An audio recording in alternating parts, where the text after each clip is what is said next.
Welcome to Tea with a Shepherd. This is Matthew 24, and I'm taking a slight little detour. I was thinking about doing the talk again about Eve, but I decided to bring my husband on. It's been a while, and get him in on the conversation about Rosh Hashanah since I touched on it a little bit yesterday.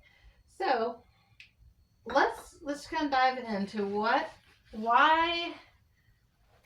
do we see that Rosh Hashanah is important for the end times? Where do we get that from? Okay, several reasons. One, when we talk about Rosh Hashanah, Rosh Hashanah means head of the year or first of the year, and it's celebrated today as the start of the civic new year for Israel. Israel goes off. Well, today they go off of 2 calendars. In the past, they went off of 3 to 5 calendars, I believe, depending on what time. It's kind of like how in America we have the calendar, like the solar year, and then the solar calendar, and we also have the school calendar, which starts in like August. It doesn't start in January. We also have the fiscal calendar, which starts in October. It doesn't start in January. So like even we have multiple calendars that we go by. Same thing. The religious calendar starts in Nisan. The civil calendar starts in Tishri 1, which is Rosh Hashanah, head of the year. The biblical name for it is Feast of Trumpets, or Yom Teruah. Hold on one second. So Rosh Hashanah is normally around September, October. Yes. Okay. Because the months don't line up exactly. It goes by the moon, which we talked about. So Feast of Trumpets. Rosh Hashanah means first head of the year. Yom Teruah means Feast of Trumpets. This is a shofar, one of the smaller shofars. You can have longer ones, different kinds. But anyway, so Rosh Hashanah, Feast of Trumpets, Yom Teruah, starts with, during the day you have 100 trumpet blasts. And there are technically three and a bigger one, so I guess 4 trumpet blasts on the shofar. They each have a different meaning, each one, so you have different patterns of playing, different notes, not really so many pitches, because this one can only do 1 pitch, kind of. The bigger ones can do 2. If I do it, maybe 3 if you got somebody that knows what they're doing with their.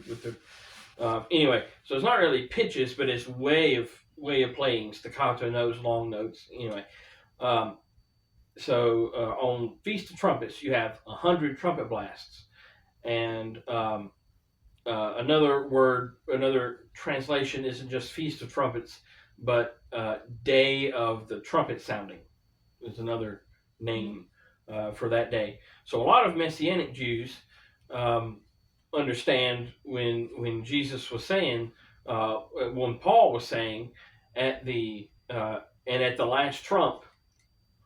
Well, okay, for Jews, there's only one holiday that has a lot of trumps blowing, and that's Yom Teruah, Rosh Hashanah, Tishri 1, the first of Tishri.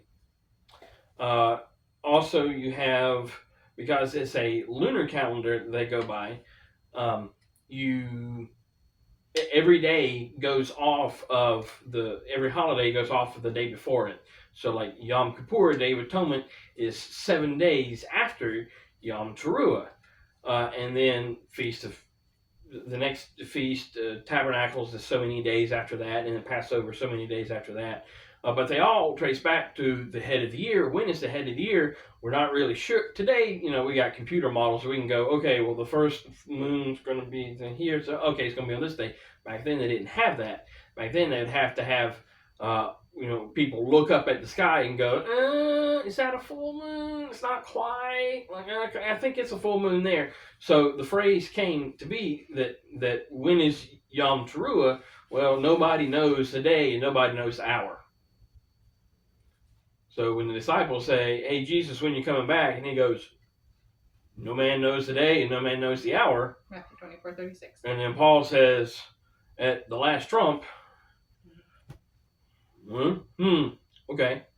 You also have, The fact that Jesus fulfilled several of the yes. feasts except for. So you've got if you're starting from the religious New Year, in Nisan, the first feast, the first celebration that you get, and these are the biblical ones. There's been a couple added, 2, 3. Anyway, there's been a bunch added. The first one that you get is Passover. Okay, that was when Jesus, was crucified. That was the Last Supper. You got unleavened bread. That was crucifixion day. And you've got first fruits. That was 3 days after Passover. And that's when he resurrected. Okay, so let's see. Passover. You've got Passover. Passover is when he was crucified. That's simultaneous with almost simultaneous with Feast of Unleavened Bread. So there's 2 that are satisfied by the crucifixion. And then the very next one that you get is Feast of First Fruits, which I'm assuming you'll have talked about.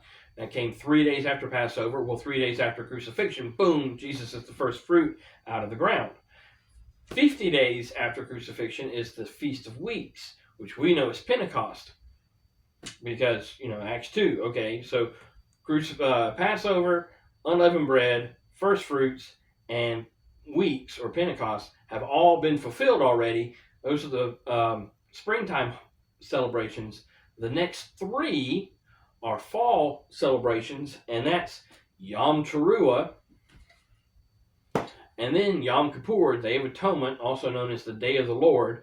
And then after that is Feast of Booths or Feast of Tabernacles, Feast of Tents. And the Day of the Feast Lord of is Ingathering. multiple times. Feast of Ingathering is that last one. So Jesus has fulfilled these 4. So the next one that he's going to fulfill is Yom Teruah.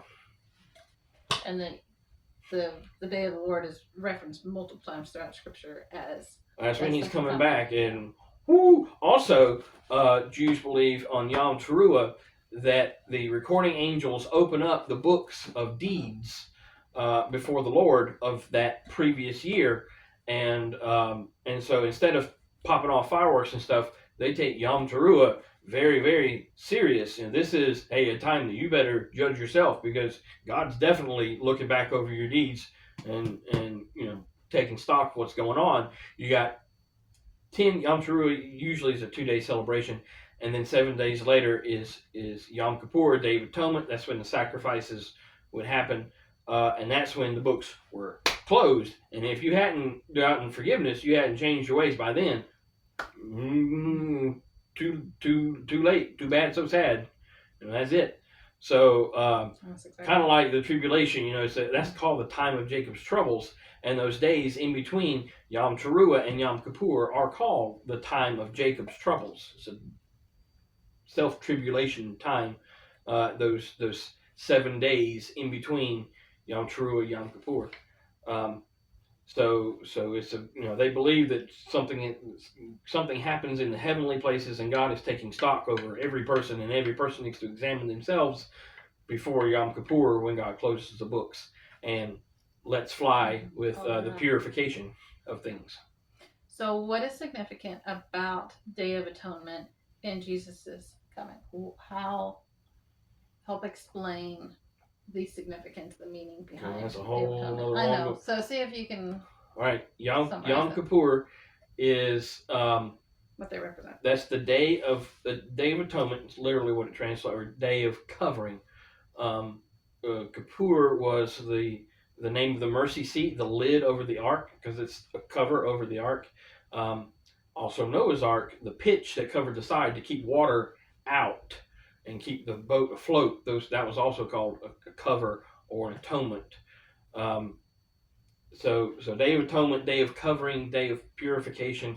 The temple is purified. That's the day, not Passover, but Yom Kippur is the day that the one high priest can go into the Holy of Holies and make atonement for himself, and then has to go back in and make atonement for all the people of Israel, and then come back out and put all the sins on a scapegoat and send it out into the wilderness for sin.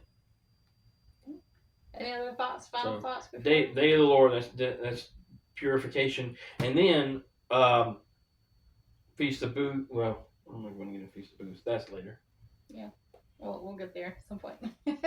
Any other final thoughts to kind of wrap up this section, or to talk about Rosh Hashanah? There's a whole lot, but we'll just have to stop right there.